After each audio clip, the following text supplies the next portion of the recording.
সবই একই রকম। আমরা আছি এখন মৎস্য বীজ উৎপাদন খামার পার্বতীপুর দিনাজপুরে।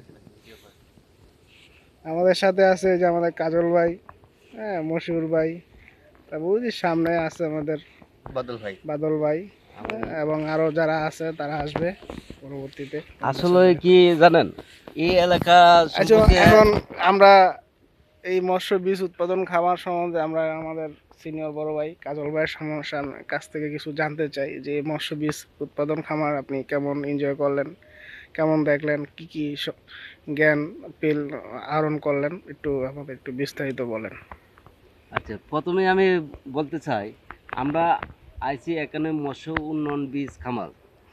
এখানে কিভাবে মৎস্য চাষ হয়, বীজ কেমনে, পোনা মাছের রেণু পোনা কিভাবে উৎপাদন উৎপাদন করা হয়, এই সম্পর্কে আসলে কিছু জ্ঞান আছে।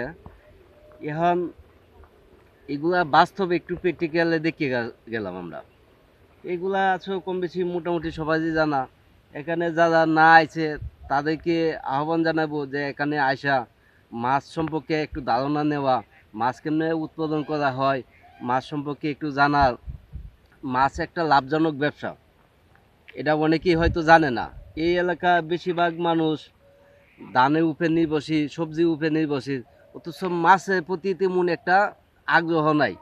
এই এলাকার মানুষ মাছ সম্পর্কে এটা যেন একটা ব্যবসায়িক, সেটা সম্বন্ধে কোনো ধারণাই নেই। কোনো ধারণাই নাই এই এলাকার মানুষের।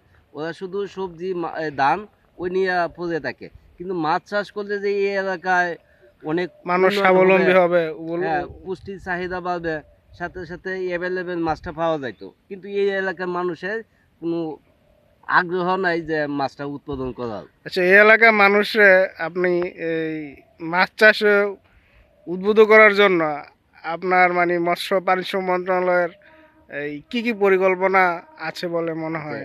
এটা একটা পরিকল্পনা হইল, এখানে কন্টিনিউ প্রশিক্ষণ দেওয়া হয়, মাছ চাষ সম্পর্কে কন্টিনিউ প্রশিক্ষণ দেওয়া, কেমনে মাছ বৃদ্ধি করা যায়, কেমনে মাছ বৃদ্ধি করা যায়, মাছ সম্পর্কে এনে আইসা সবাই প্রশিক্ষণ, এই এলাকায় আশেপাশে মানুষ যাতে মাছ সম্পর্কে ধারণা নেয়, মাছ উৎপাদন যাতে কেমনে বৃদ্ধি করা যায়, এই বিষয়ে একটা প্রশিক্ষণ হয়। কিন্তু এই এলাকায় প্রশিক্ষণটিরা খুবই কম আসে। কিন্তু এই এলাকার মানুষ যদি মাছ যে একটা বাণিজ্যিকভাবে চাষ করা যায়, এটা একটা ভালো ব্যবসা। ধান সবজির চেয়েও এটা একটা ভালো লাভজনক ব্যবসা। তা আমি বলবো যে মাছ চাষ করেন, মাছ চাষ করলে এই এলাকায় উন্নয়ন আরো বৃদ্ধি পাবে। এই এলাকার মানুষ সাধারণ মানুষ, এই এলাকা মানে বেশিরভাগ কৃষির উপরে নির্ভরশীল। মাছটাও একটা কৃষির উপরে পড়ে। এটা একটা বাণিজ্যিক ব্যবসা করা যায় যদি মাছ চাষ সম্পর্কে একটু আগ্রহ দেয়। আচ্ছা কাজল ভাই, আপনাকে অনেক ধন্যবাদ এই আমাদের মাছ সম্পর্কে বিশদ তথ্য জানানোর জন্য। পরবর্তীতে আপনার সাথে আবারও কথা হবে। ধন্যবাদ ভাই, ভালো থাকবেন।